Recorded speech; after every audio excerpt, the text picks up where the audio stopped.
Hello，大家好。iPhone 12 Pro Max 已經陸續開始出貨啦。今年 Apple 史無前例嘅一次推出4款唔同尺寸、相同功能嘅 iPhone，相信好多人已經睇過好多 video 去比較4款 iPhone 之間嘅唔同。我係上個星期就收到我嘅 iPhone 12 Pro Max，都用咗1個星期左右。呢度就同大家分享下我自己使用上嘅感受，同我另外一部手機 OnePlus Nord 之間嘅比較。就啱啱收到嗰陣咧，係完全唔捨得用嘅，不鏽鋼嘅邊框真係好靚，次次攞完之後咧都想攞眼鏡布抹乾淨佢，所以一定嗱嗱聲訂個手機殼先。我上一部係 iPhone 10，我已經用緊台灣 Rhino Shield Mod NX 系列，配埋個透明嘅背殼，但係後嚟因為個背殼刮花咗，所以跟住都買咗 Solid Suit 系列，就一路用到依家。佢嘅保護性感覺上就覺得好勁，自己時不時都係貼手機啦，至少個芒都冇發生咩事。同埋我自己係好唔中意嗰啲所謂玻璃保護貼嘅，係好影響到使用嘅手感，所以 Rhino Shield 都算保護到我嘅手機，最少冇俾我跌爛個芒。當然今次 iPhone 12 Pro Max 就都係訂翻 Rhino Shield 啦，加埋佢今次居然同 Pokemon 做 crossover， 即刻訂翻一套，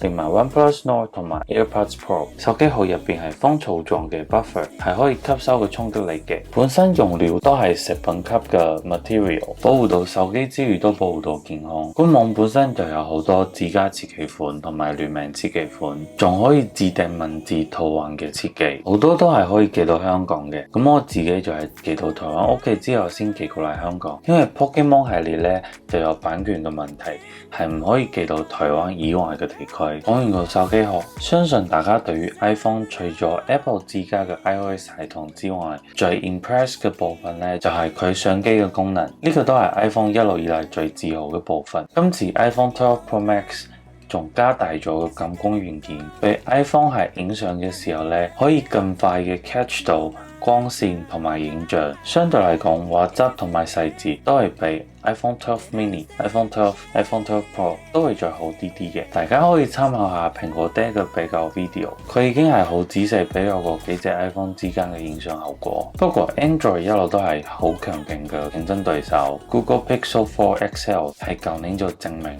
佢哋可以利用演算法去加強畫面嘅細緻，影出同 iPhone 不分上下嘅 quality。今年 Apple 都係強調自家芯片嘅強大運算能力，去強化影相嘅效果，再加上加大咗嘅感光元件。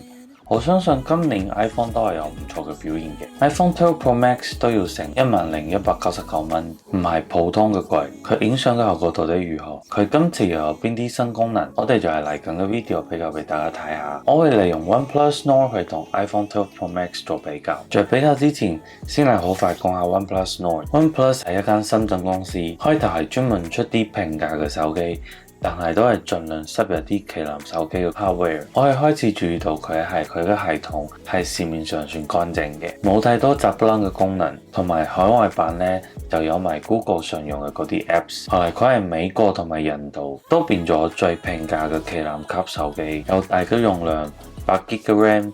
同埋高解像度嘅相機，俾佢越嚟越受市場嘅歡迎。Jonathan Morrison 同 NKBHD 都介紹過呢個品牌嘅，有機會都可以去睇下。今次用嚟比較嘅 OnePlus Nord 標榜就用咗 OnePlus 8嘅相機，都算今年上半年旗艦級嘅品質，相信我用唔錯嘅比較效果俾大家睇。進入今次嘅主題，我呢度先同大家講下，我本身影相嘅時候呢，係完全用手機自己去對焦，我唔會手動去設定對焦嘅 target 嚟測試今次影相嘅性能。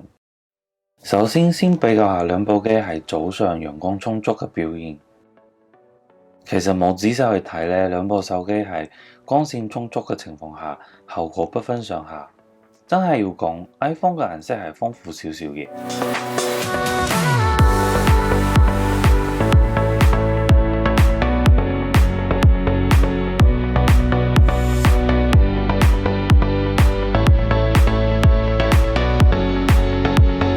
如果係自拍前鏡頭嘅狀況嚟講，OnePlus 嘅焦段遠少少，都影到附近景或者啱多人合照。iPhone 嘅前鏡頭因為用埋 Face ID，所以焦段就短咗啲嘅，但係顏色嘅表現都唔錯。當然有時影相會有主體背光或者向住太陽曝光嘅情況，用一般鏡頭影出嚟 ，iPhone 就少少過度曝光嘅。但係唔知點解 OnePlus 影出嚟有少少嘅殘像，轉翻廣告鏡 ，iPhone 嘅顏色就靚過普通嘅鏡頭，遠光嘅情況都好咗。反而 OnePlus 嘅遠光就有少少 dramatic。如果係 portrait mode， 反而係 OnePlus 光度唔夠，有受到背光嘅影響。反觀 iPhone 係 2.5 倍焦段嘅成像，可以話靚過 OnePlus 好多嘅。在前鏡頭嚟睇呢，背光自拍嘅情況下 ，iPhone 曝光上面就差咗啲。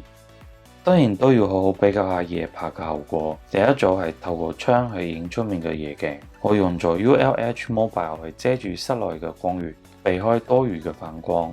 可以見到 OnePlus Nord 係光猛好多嘅，但係 iPhone 嘅效果我就覺得比較自然少少，因為實際嘅情況係冇去到咁光嘅。第二組係比較街景嘅夜拍，就用咗廣告鏡去影。OnePlus 嘅白平衡就差啲，成張相就受到街燈嘅影響而黃晒。iPhone 張相天嘅顏色就保持好少少嘅，但係兩部手機嘅噪點都有少少明顯。呢兩組都係有光線嘅情況下影嘅，但係如果影住夜空嘅情況呢， iPhone 反而係捕捉光線，連雲嘅反光都好清晰。OnePlus 開晒夜景 mode 都係可以見到樹葉同埋天空嘅細節完全係唔夠，用翻廣告鏡都係差唔多嘅情況。再嚟就係 portrait mode， 因為光線唔夠嘅情況下 ，iPhone 都係轉翻普通嘅焦段去 zoom in 到 2.5 倍焦段，所以明顯係可以見到所有嘅細節都係蒙晒嘅。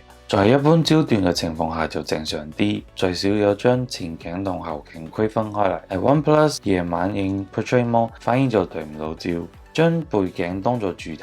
不過都可以見到 iPhone 係比較暗嘅地方都容易 blur 太多。第三張 Pikachu 嘅左耳嘅位置就成個 blur 晒啦。跟住就係前鏡頭嘅自拍效果，就同早上嘅情況係差唔多嘅。OnePlus 嘅入光能力係高啲，本身 OnePlus 係前鏡頭影嘅時候係冇曝光燈功能嘅，所以都係用手機本身相機或者 software 去調整顏色。但係 iPhone 明顯就比較暗，就算開咗蒙嘅曝光效果都係差啲。跟住就係拍 video 嘅效果。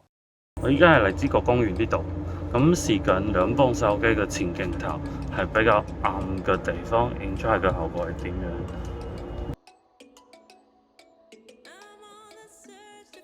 大家可以睇下光線喺我塊面上邊照出嚟嘅效果同埋佢背景，佢到底背景可以影到幾多，都有啲唔同嘅。譬如呢個地方比較暗啲咧，個效果其實係有啲分別嘅。即係前鏡頭同後鏡頭係比較黑嘅地方影出嚟嘅效果，其實係好唔一樣嘅。不過本身前鏡頭嘅解像度就比較差啲，同埋佢入光嘅能力就比較差啲，所以咧暗處咧都係用後鏡頭影出嚟好啲嘅。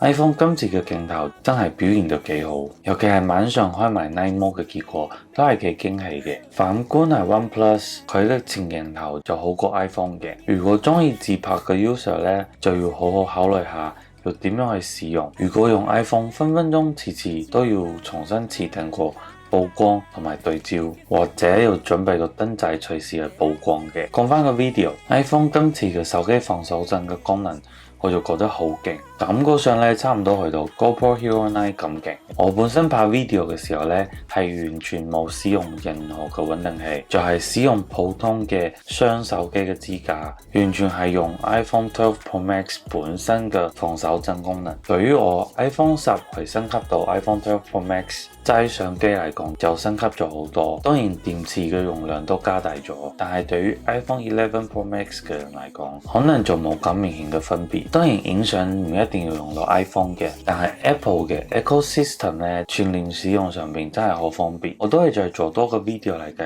紹 Apple Ecosystem 嘅功能。但係如果 budget 上邊咧，希望揾到一個抵玩又比較平價嘅手機 ，OnePlus 都可以考慮下。今次影嘅相同 video 我係擺喺我嘅 Twitter 或者 Instagram 上邊，如果有興趣咧都可以去參考下我嘅比較。如果希望我去比較唔同嘅影相方式，都歡迎留言俾我，我哋試下有冇辦法影出嚟之後再分享俾大家睇下。如果中意今次嘅 video，記得 like、share 同 subscribe。我哋下個 video 再見，拜拜。